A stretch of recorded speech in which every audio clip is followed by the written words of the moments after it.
finished up, I thought, with the names Of the tribes. of the tribes. Yeah, We finished the names of the tribes? You we just went started we with the went through first set. them. We went through them. Good morning. Good morning. I'm How hoping y'all this will doing? pick it up better. How are you? Woo. Let's do that. Let's see that. So, Pastor, were you gonna start today? I may not take that long, but yeah, I can. Okay. I don't have my notes with me. However, I should remember something. Go to the 13th chapter of Revelations. Okay. And I'm gonna be checking out a little early today because I got a wedding. Okay. Revelations 13.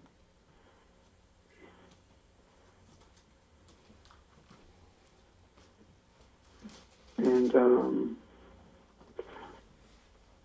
would someone read verses 16, 17, and 18? The focus is on 18. What chapter 17?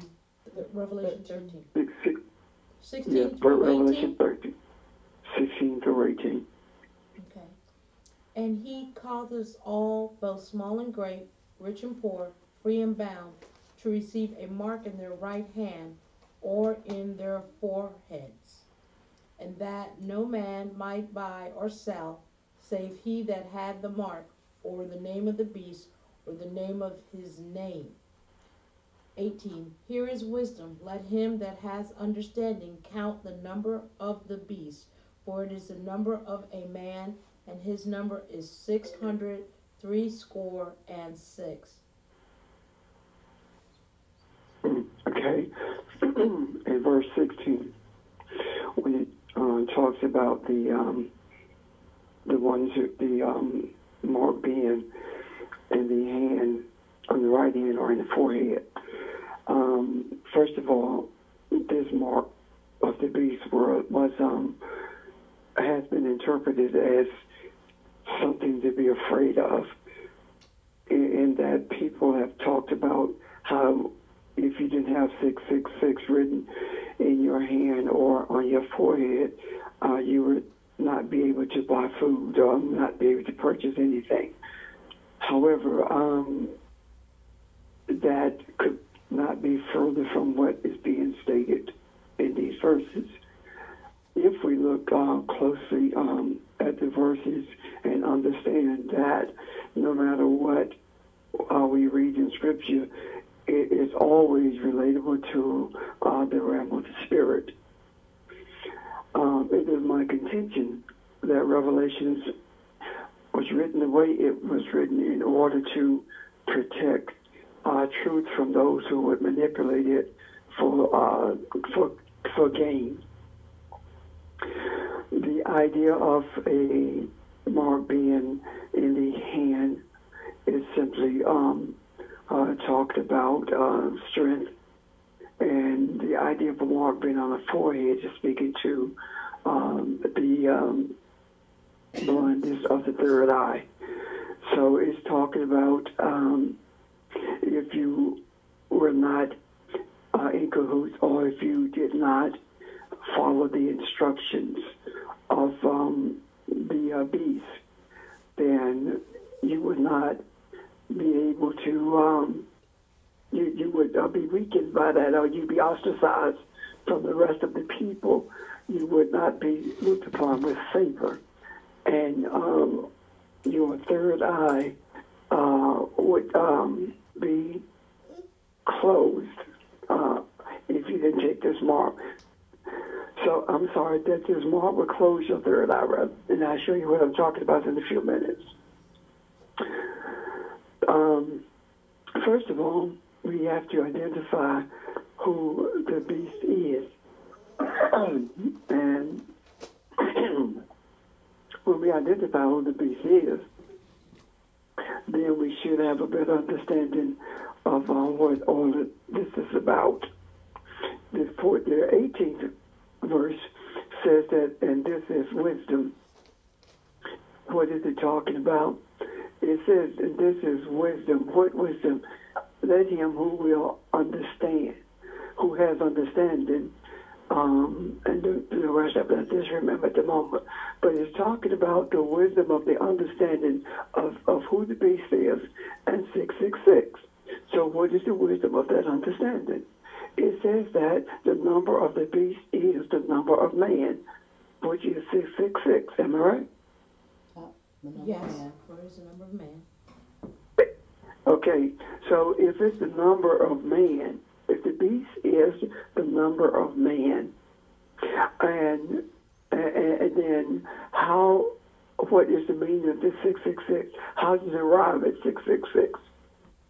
Well, 333 is divine perfection.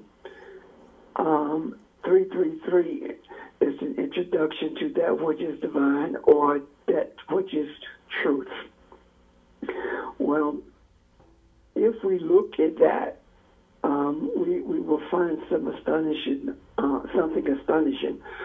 And the reason I say that is because of the way it is presented. I saw 444, and I went home and looked it up.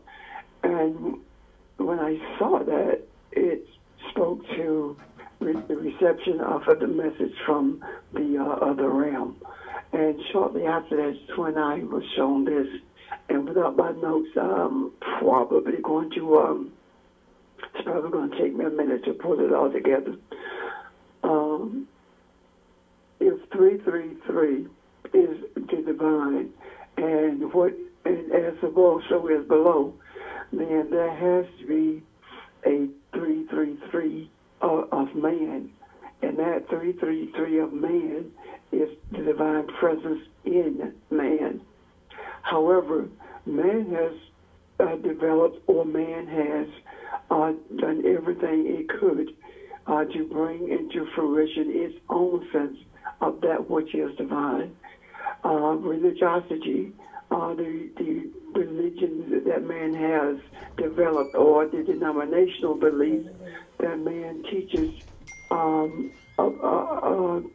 about the divine, is 333 itself, is man's 333.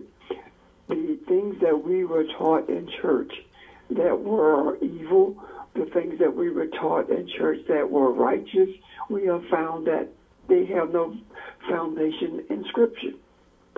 One of the things that we were taught that is truly detrimental is that homosexuality and those who engage or in other forms of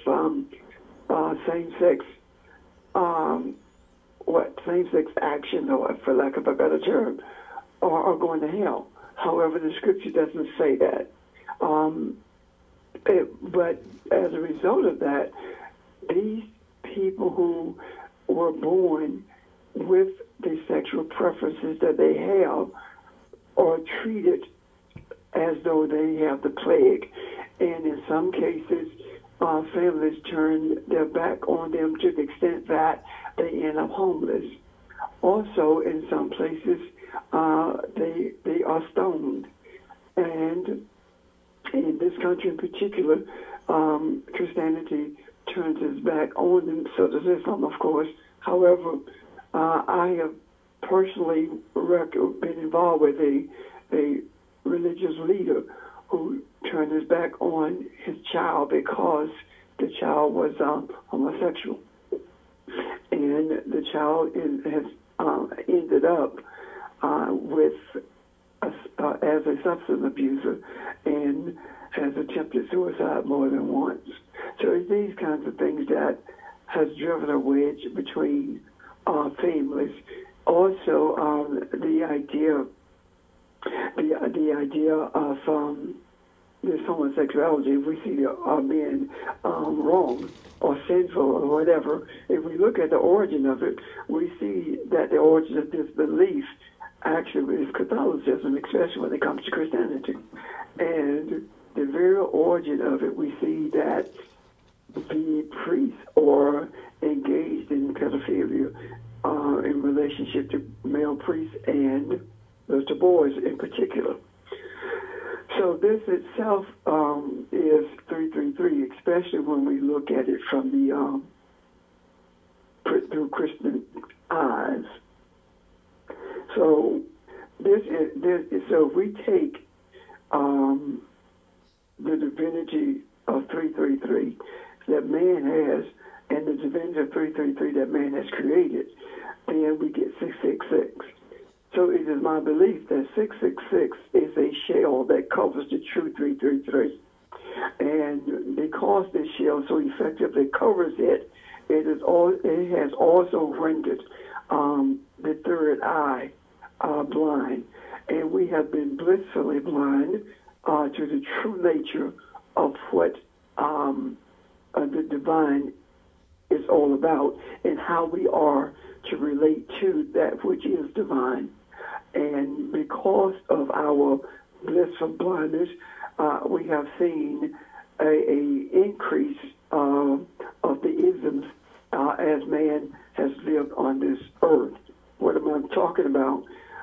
When we look at the wisdom of this, what I saw was when the scripture talks about the darkness that covered the deep, and out of that darkness came light. The question that I raised is, what is the deep? Well, the deep speaks to all of those things that separate man from each other: race, race, homosexuality, the idea of misogyny.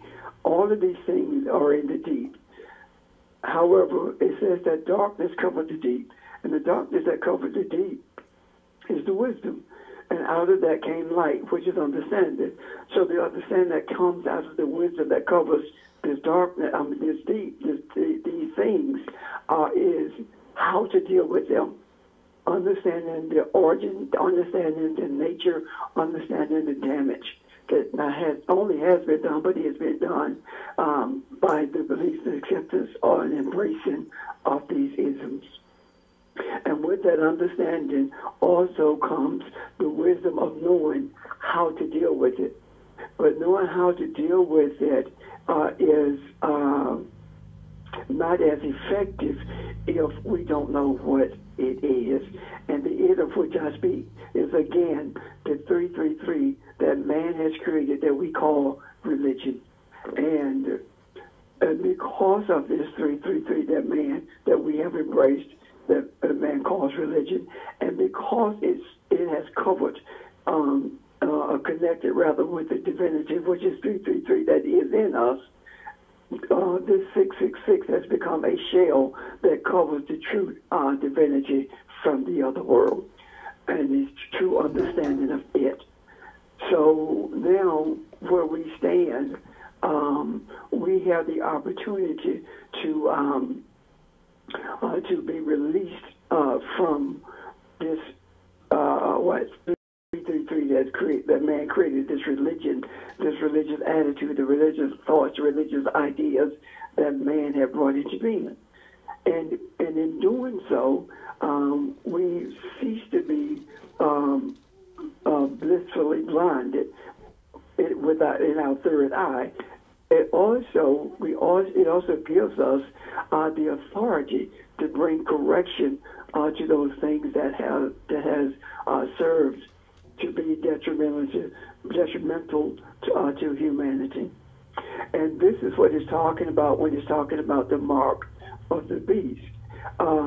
You will, if you do not allow yourself to be manipulated by religion. Once you free yourself from being manipulated by religion, it is that time when your third eye begins to open, which means that you begin to see the reality of all things and how they exist in relationship to the upper world and this world.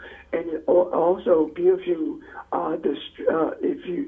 if you don't follow the dictates of the beast, you will have the strength to rise above the whole concept of being ostracized from family and friends, of being labeled as a blasphemer, of being labeled as being one who doesn't believe in God, or one who has created his own God. So this I see as a necessity if we are to move beyond recognizing what is wrong and begin to do something about it. Does that make sense? Yes. But we're still Any processing question? it. We're processing as you speak, because this is a different view, as you said, from what we've been told. 666 has meant in the past. It's almost the opposite of the thinking of the inevitable, that we're all going to get the mark of the beast, and not understand, what that means. Right. So understanding what it means puts us in a position to do something about it. What I mean by that is understanding what it means is a message from the Creator saying to us, now that you see it, deal with it. And when I say deal with it, it doesn't mean that we sit down and conference on we're going to do A, B, C, and D. What it means is be open to the other world, so that you will know not only what to say, but when to say it, because these things being spiritual must be dealt with in a spiritual way. And the spiritual way in which we deal with them is based upon not only what we see, not only what we think, but more importantly, on what we say, how we deal with each other, how we approach these isms, how we avoid the manipulation that we have been taught. Regardless of how much our eye is open, those things that are manipulative that we have been taught in the past are still in us or with us.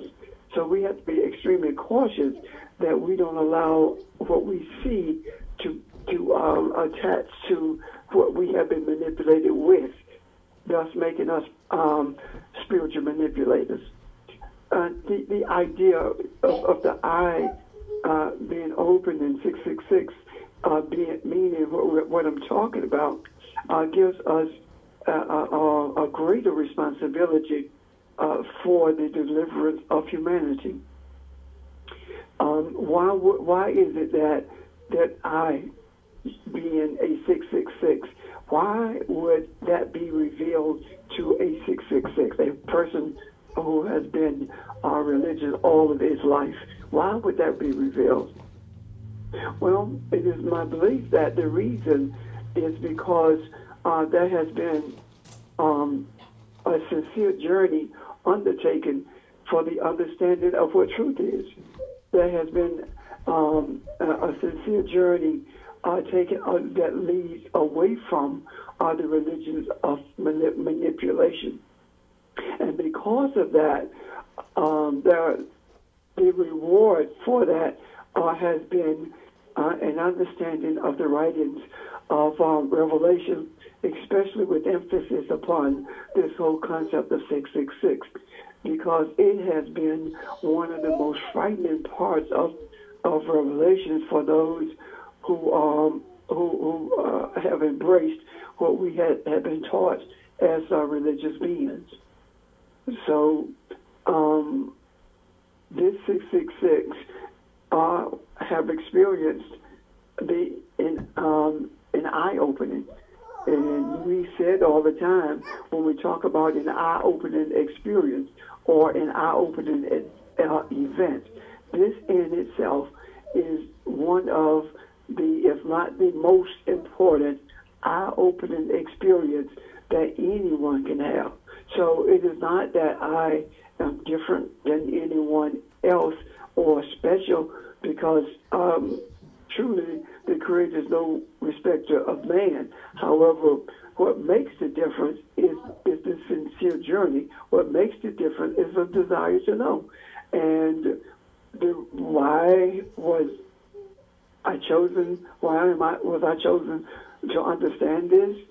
Well, that answer lies in why was I chosen to teach, period. So it is not that others can't do it, or it is simply that I have been shown it for the purpose of teaching.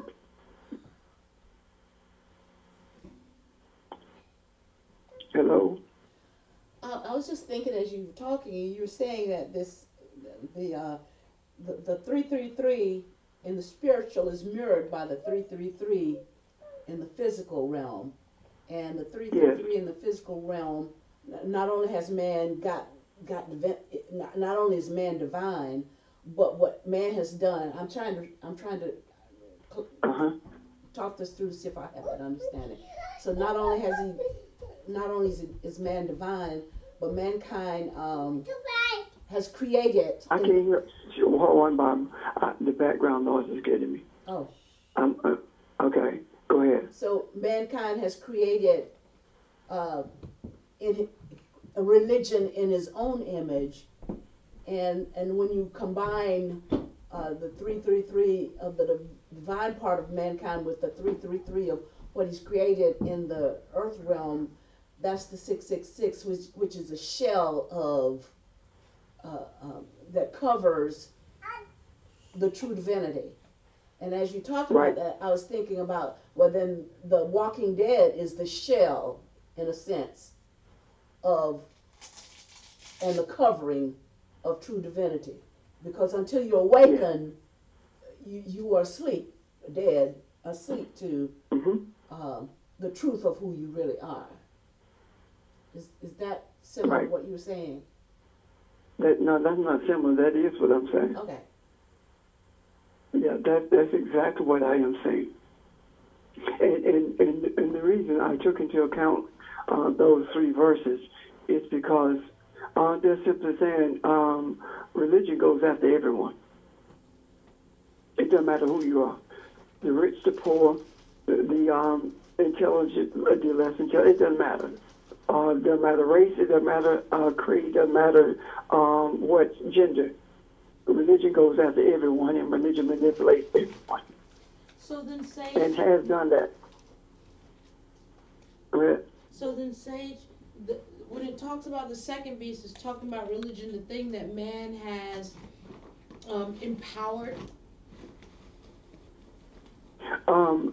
Man is already empowered, but what man has done is overshadowed the power of other men by virtue of manipulating them when it comes to creating its own God that the others submit to, or the others worship.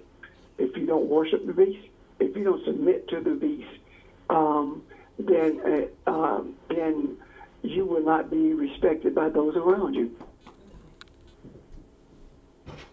And the beast of submission is religion itself. Think about it this way. How many of us were submissive to what we were taught in church, and we didn't even think about whether or not it made sense. We didn't even think about what it really meant. We didn't process it because we were taught that you don't question God. Oh, we took it at face value. We took it as it's physically presented, not questioning what's behind that. What is it? Right. Yeah. I mean, we actually felt that being born again meant to be saved. We believed that until we started looking at it, from the original text. We believed that a water baptism was necessary in order for God to look upon you with favor. We believed that. We believed also that you had to take communion if you wanted to remember Jesus. We also worship Jesus when Jesus clearly said, unto the Father is to be worshiped. And that's still being done. We lift up holy hands and we thank you, Jesus. We praise you, Jesus. All of these things we have been taught to do, and they're still being done. And all of these things only bring into a manifestation a God that man has created. And as a result of that, we don't lose sight of the true Creator. We have never had sight of it. But the moment we start searching, it wasn't a search for the Creator as much as it was a search for truth. And the basics of it are the things that we talked about. Because if we were to list everything that we have seen with a greater clarity, we probably would not have 10 different things or 10 different principles. We have been talking about for years probably less than 10 principles or less than 5 in order to get to the place where we are. I honestly believe that everything that we are seeing in Revelation has been done systematically and purposefully. I also believe that the 666 had to be understood before we can complete what this New Jerusalem is by virtue of understanding by virtue of understanding the tribes and the source of the existence of the tribes. So I'm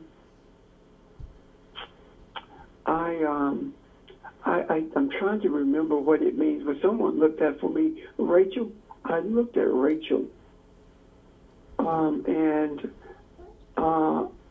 when I looked at Rachel, I remember that Leah means to be weary, but Rachel, as I can't put my finger on what it means at the moment. Has someone looked at that? Yeah, we're in the process. Okay, great. And so while you're doing that, the moment you get, just let me know. The reason I looked at Rachel is because we always talk about Jacob the supplanter, the sons of Jacob. We talk about the sons of Jacob, but we don't mention Rachel and Leah. Rachel. And another thing go ahead. Is you female sheep. Yeah, that's it. Female sheep. Right. Rachel is a female sheep. And looking at that, I also learned that the female sheep dominates the herd. So if the female sheep dominates the herd, then that means that the feminine is supposed to dominate the earth, the masculine. What am I saying? I'm not talking about rule with an iron fist. That's not what I'm talking about at all. I'm talking about lay boundaries and bring into fruition to give birth to everything that's meaningful to mankind. That is the reason we hear about Native American chiefs who went to war against soldiers, but we don't hear that in the villages, the elderly females were the ones who actually chose the chief and could remove the chief from his position. We don't hear that. But once his eye is open, we begin to see those things. Not only that, what we are not talking about is the surrogate motherhood of those whose womb these tribes came out of. Because they came out of their handmaids, didn't they? Yeah. So that in itself is something that bears to be understood, or begs to be understood. So again, I think that with this understanding of 666, this is where the third eye will be clear to the point where we will be able to envision what is meant not only by the names of the tribes, but what is also the reason or the meaning of these tribes having been birthed through the womb of a handmaid. Now, do I understand it at the moment? No, I don't. But I see that there is a need for it to be understood. Does that make sense? I hear you.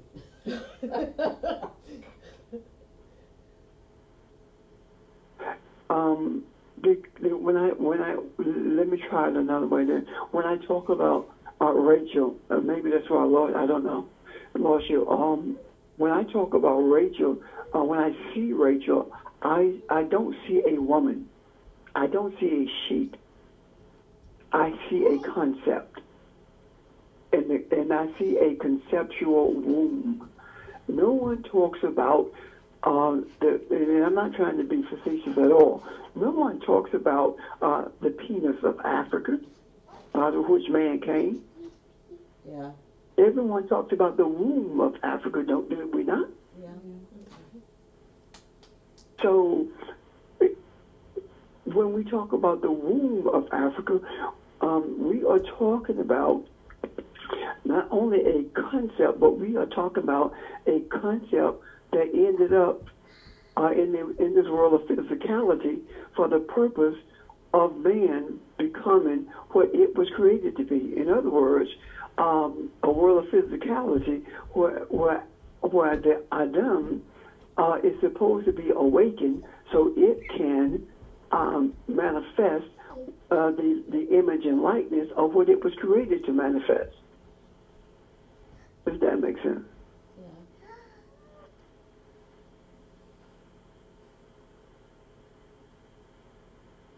Hello? Yes, we said yes.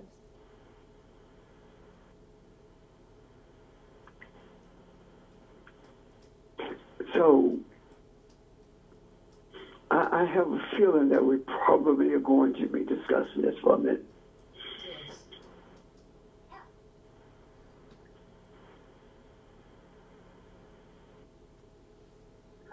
Are there any questions or comments?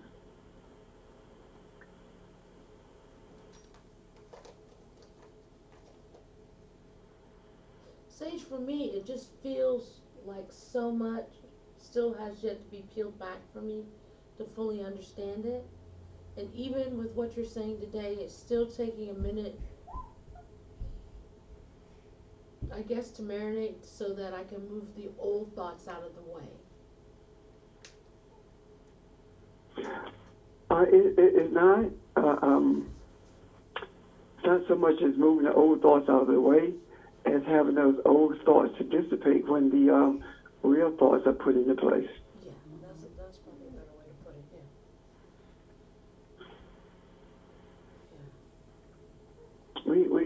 The space for understanding is always there. The struggle for understanding is also present. And the reason we struggle to understand is because it's like picking the threads from a tapestry one by one, trying to take those same threads and make something different out of them. It's difficult. I understand that difficulty. Yet it is necessary for us to bring this into the earth. Now keep in mind, this is not something that is necessary for you to remember. Not at all. It's simply something for you to embrace if it resonates with you. And if it resonates and there isn't understanding yet, that's fine.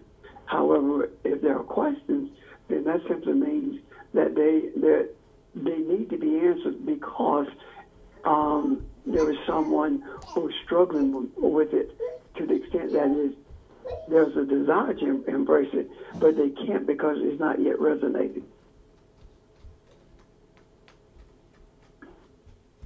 I'm wondering if, back to what you said about the handmaids, if Jacob having children by the handmaids is somewhat symbolic of our trying to create our own.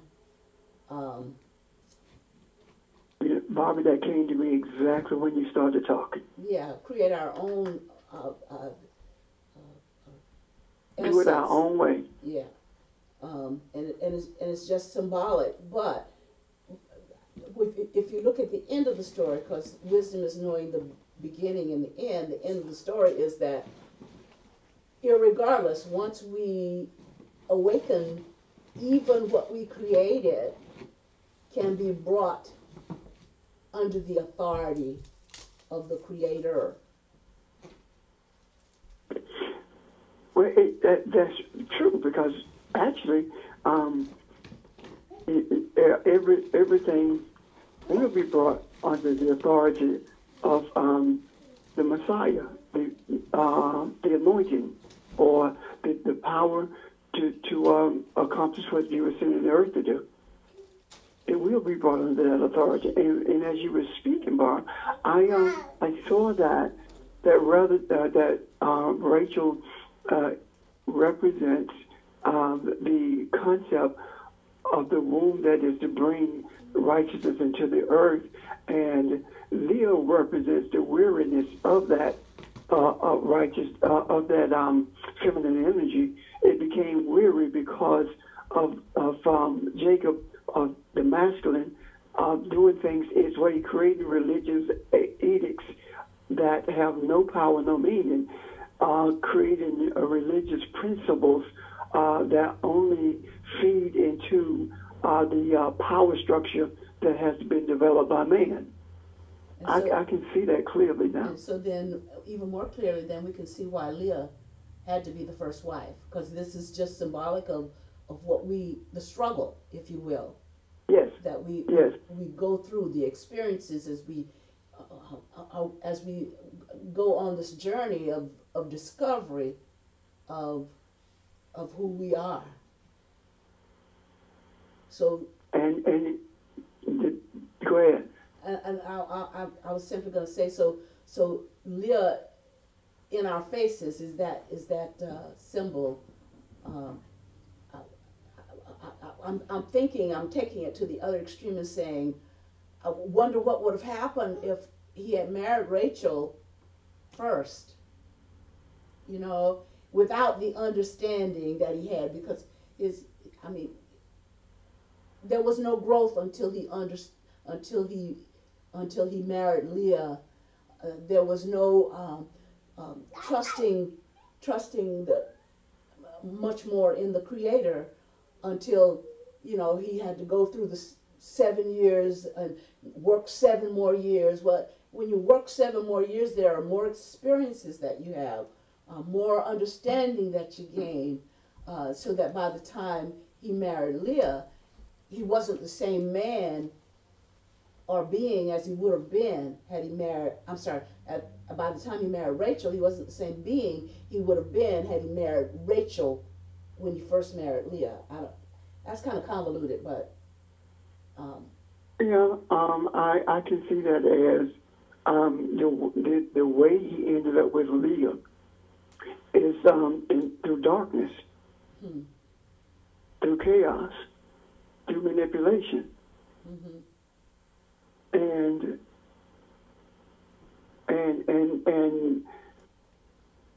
the first shall be last and last shall be first, conceptually. And what happened is the struggle to marry, to get Rachel, get to the place where he could see the feminine energy. And as for, the concept of it, rather, is not about he being a man seeing it. It's about the beginning of the end with this understanding. And what I mean by that is when Laban manipulated Jacob by virtue of giving him Leah, what was happening is that the seed of religious manipulation was brought into being, and and at the same time, the Creator made it possible for Rachel to become to come into manifestation. How did that happen? And how do I say one was manipulated by the seed of a man and the other is by the seed of wisdom of the Creator? Because in order for him to get Rachel, he had to do something else also. You see, when he changed the spots on the sheep, you remember that? Yeah. That was divine intervention. So the whole story, I believe, it relates to the whole concept of religion in all facets, or all facets of religion. Maybe I should put it that way. It relates to all facets of religion that makes every attempt to take the place of the concept of Rachel, the domination of the dominant feminine energy, the feminine presence, feminine concept. And this theme of infertility that runs from Abraham through Isaac and Jacob, Sarah, Rebecca, and Rachel, to me speaks of some unrightness at the time, that these women went through this for a reason. And in going through this, the what's his face? Abraham took his other wife to have his first seed. Yes. Isaac. And yeah. Right, but guess what? That was also divine intervention with Sarah. Yeah. So we see divine intervention at each juncture, and if we look at that conceptually, we are seeing the 333 from above intervene, so that the 333 of man does not bring into existence something that's going to completely build a wall between it and its creator, or for the mind of that man to be able to dismiss its creator to the extent that the God that has been created by man is always worshipped, and there is never a pathway back to the one who created everything that is.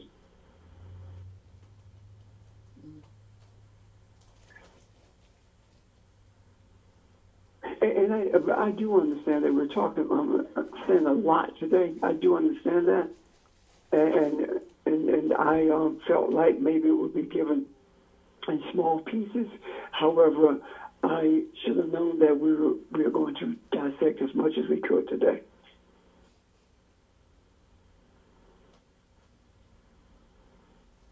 Even when we get to Jesus, to Yeshua, we see divine intervention, right? Mm-hmm. So here we are again, divine intervention. And the divine intervention comes into play this time because there is an Adam.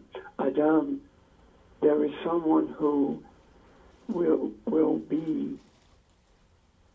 have a desire to be awakened, so that humanity can be awakened. And I, when I look at how the religious beast is manipulating and controlling the government that it gives power to. Well, look at that. I see people like Brett Kavanaugh, and I see this guy Whitaker, both of whom rail against homosexuality, both of whom are white supremacists, both of whom are male dominators, both of whom are connected to Catholicism, with Whitaker saying that you should not be able to be a judge unless you're Christian. which means that no Jews, no Muslims, no other religion, no Hindu, only Christians. That in itself smacks at the creation of a male-dominated society with a concrete wall, figuratively speaking, of course, with a concrete wall between the mind of the Creator and the mind of man, so that the man would not even make any attempts to reach the Creator. And now here we are at the apex of this change. And the literal physical wall that's being talked about to remind man that, hey, I really am not my brother's keeper. Yes. Yeah, I mean, I see the conflation of all of these things, and all of them are being manipulated from the same source.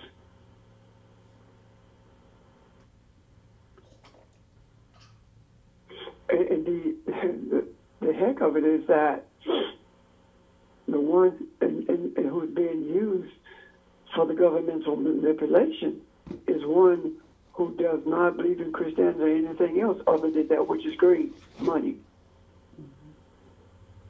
Yet it's able to be manipulated. It's like it's like the golden calf that was created and it was given life and had to be destroyed. It's like this is the golden calf that's being worshipped. And we have been told by religion that worship means to praise, but we have not talked about, we don't really give a clear understanding of it in the church. But when you understand it means to submit, then what's happening? There is an effort to make the whole nation submit to this government, which is submissive to religion.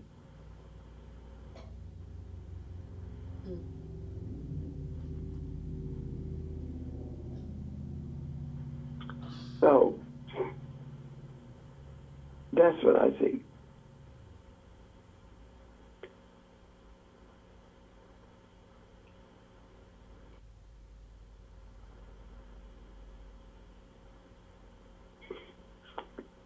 Any questions or comments? No, I'm just thinking about this threat of infertility and what that means also. Right. Unless it forebodes the need for divine intervention at various times.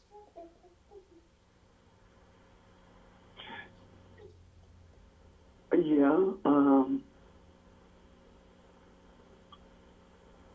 Or unless it's a promise of manifestation of divine intervention, if you do your part, like you stay focused, you stay, you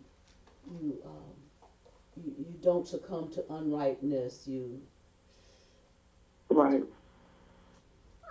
Yeah. Just stay focused on your desires for truth, your desire to understand the other world, or how to manifest the tree of life in this world, that kind of thing. Even though you don't see it, you trust.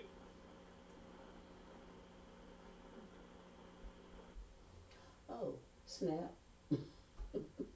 Right.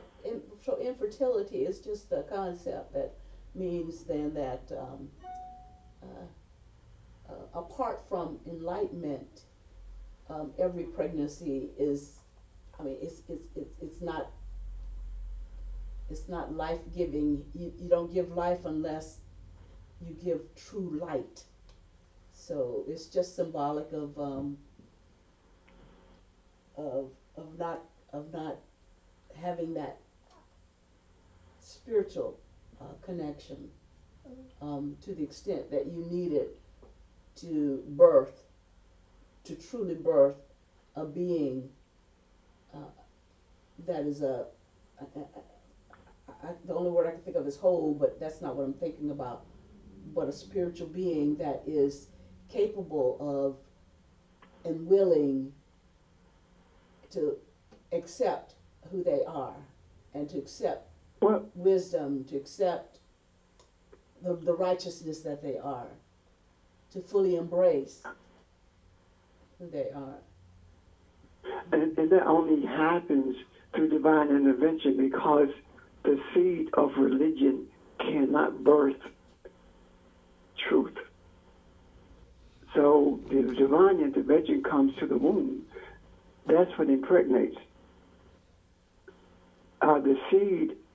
The seed of man cannot impregnate the womb of wisdom. So, can I ask a question here in this juncture? The rise of women, that is due to,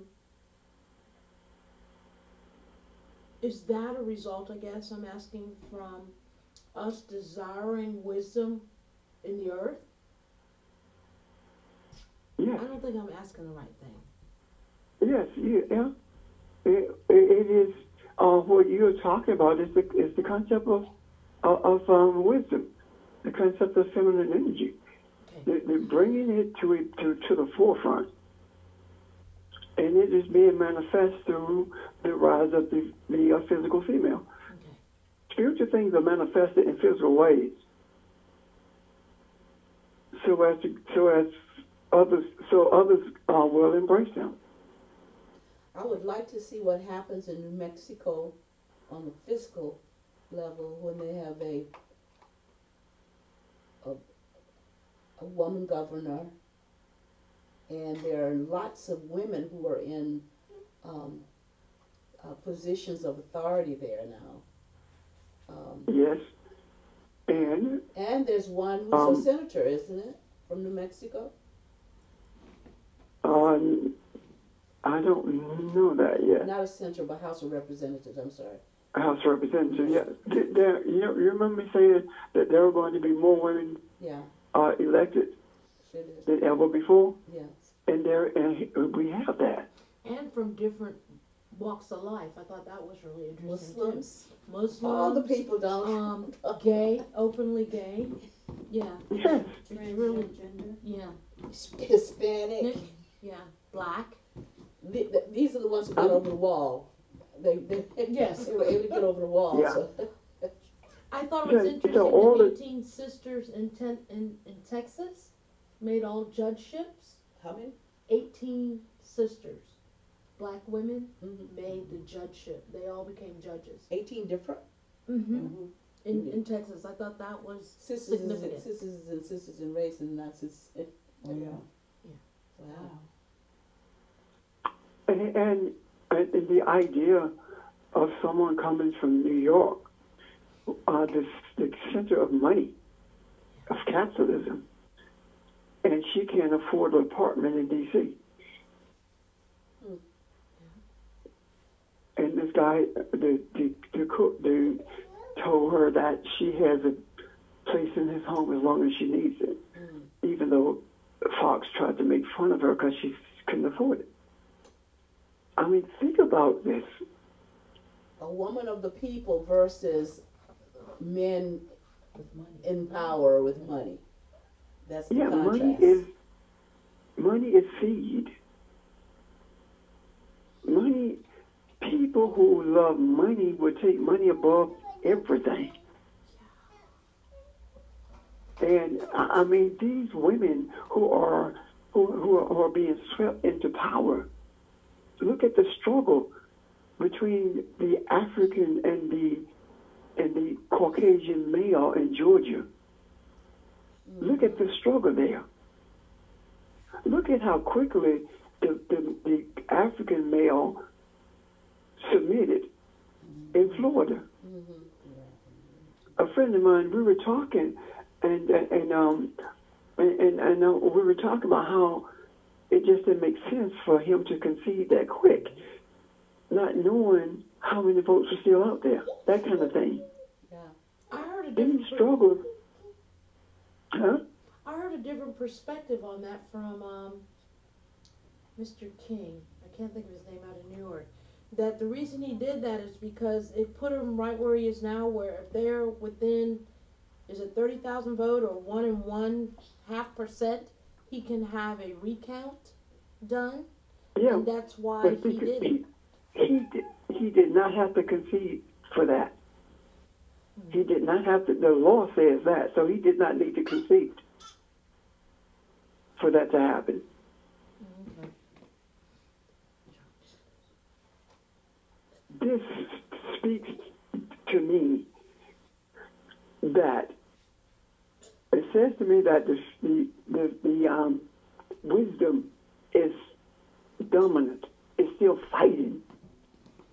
This means something. The clarity of I don't have it yet, and I have been looking and waiting for an answer to this from the day that I heard that a female of African descent was running to govern Georgia, and a male of African descent was running to govern Florida, deep South states, with an African running for Senate in Mississippi. I mean, these things mean something. These are signs of the time that, even though I don't have a clear understanding of them yet, I do believe that we will soon. And I don't mean in the by and by even.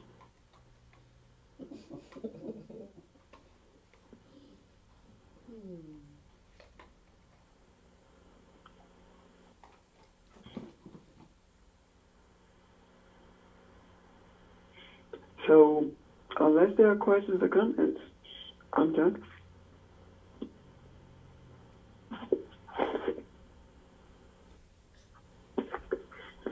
On to next week, I guess. Okay. Are we done? I believe so. Let me. You can start recording, but no one hang it up, please. I want to make a statement before.